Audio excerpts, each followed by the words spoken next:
টিংখাঙত পৰম্পৰাগতভাৱে গৰু বিহু উদযাপন গৰু গা ধুৱাই আনন্দ উল্লাসত মতলীয়া মন্ত্ৰী বিমল বৰা আজি গৰু বিহু টিংখাঙত পৰম্পৰাগতভাৱে গৰু গা ধুৱাই আনন্দ উল্লাসত মতলীয়া হৈ পৰে মন্ত্ৰী বিমল বৰা টিংখাঙৰ কমাৰচুক গাঁৱত কমাৰচুক নৱজ্যোতি যুৱ সংঘৰ উদ্যোগত সমূহীয়া গৰু গা ধুওৱা অনুষ্ঠানত অংশগ্ৰহণ কৰি স্থানীয় ৰাইজৰ সৈতে জলকালি কৰাৰ লগতে ৰচিতনা আৰু কণী যুঁজ প্ৰতিযোগিতাত অংশগ্ৰহণ কৰে উল্লেখযোগ্য যে কমাৰচুক গাঁৱৰ লগতে স্থানীয় কেইবাখনো গাঁৱৰ ৰাইজ একত্ৰিত হৈ প্ৰতি বছৰে গুধনক মাহ হালধিৰে নুৱাই ধুৱাই এনেদৰে গৰু বিহুৰ পৰম্পৰা ৰক্ষা কৰি আহিছে এইবাৰো এনেদৰে পুৱাই গাঁৱৰ ল'ৰা ডেকা বুঢ়া সকলো ওলাই আহি গৰু বিহু পালন কৰা পৰিলক্ষিত হয় আজি গৰু বিহু অসমৰ সমাজ জীৱনৰ বাপতিসাহোন ৰঙালী বিহুৰ আজি প্ৰথম দিন এই দিনটো আমি গৰুক নুৱাই ধুৱাই আমাৰ পৰম্পৰাগতভাৱে কৃষিজীৱী অসমীয়া সমাজখনে বছৰটোৰ কাৰণে যি কৃষি অৰ্থনীতি আৰম্ভ কৰে সেই কৃষি অৰ্থনীতি আৰম্ভ কৰাৰ প্ৰথম খোজ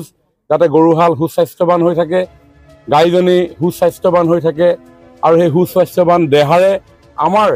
আমাৰ জীৱনবিলাকো স্বাস্থ্যসন্মত সুস্থসন্মত কৰি তোলে আৰু সেইকাৰণে আমি এই গৰু গা ধুওৱা পৰ্বত লাও খা বেঙেনা খা বছৰে বছৰে বাঢ়ি যা মাৰে সৰু বাপেৰে সৰু তই হবি বৰ গৰু এইবুলি আমি মাহ হালধিৰে গৰুহালক গাইজনীক আমি নুৱাওঁ ধুৱাওঁ আৰু এই পৰম্পৰা আমাৰ সমগ্ৰ অসমত প্ৰত্যেকটো অঞ্চলতে পালন কৰা হয় আমাৰ এই অঞ্চলৰো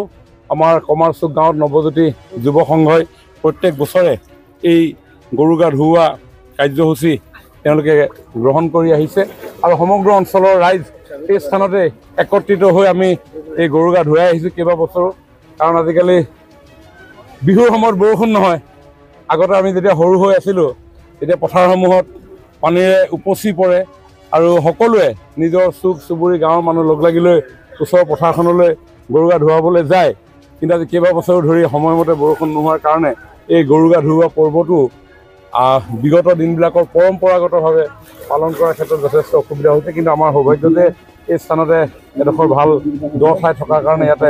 পৰ্যাপ্ত পৰিমাণৰ পানী থাকে গতিকে সকলোৱে আমি ইয়ালৈকে গৰুসমূহ লৈ আনো খুব আনন্দৰ এইটো উৎসৱ এই আনন্দৰ উৎসৱটো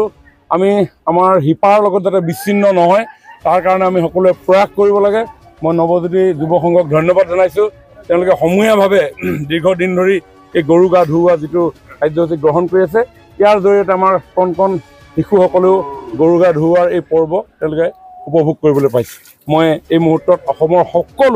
সকলো শ্ৰেণীৰ জনসাধাৰণলৈ মই আন্তৰিক বিহুববীয়া ওলগ আৰু শুভেচ্ছা জ্ঞাপন কৰিছোঁ